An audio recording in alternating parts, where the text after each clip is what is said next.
Hello friends, இப்போ இது முருங்கை இலைங்க நல்லா உதுத்து காய வச்சுருக்கிறேன். இப்போ இது ஏன் காய வச்சுருக்கேன்னா, அப்படி பொடி நுணுக்க போகிறோம்.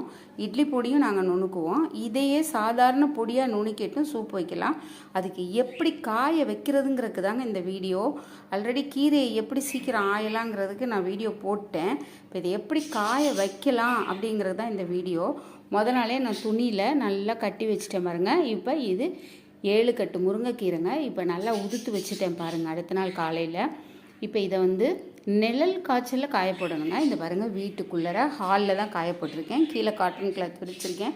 இது ஒரு 3 நாளைக்கு நல்லா நிழல் காய்ச்சலில் காஞ்சதுக்கப்புறம் தாங்க பொடி நுணுக்கணும். இந்த மெத்தடில் தாங்க நுணுக்கணும். நுணுக்கிட்டு நம்ம சூப்பும் வைக்கலாம், இட்லி பொடியும் செய்யலாங்க. நீங்களும் இதே மாதிரி செஞ்சு பாருங்கள். இப்போ இது நல்ல அயனுங்க. காலுகை வலியெல்லாம் நல்லா போகும்.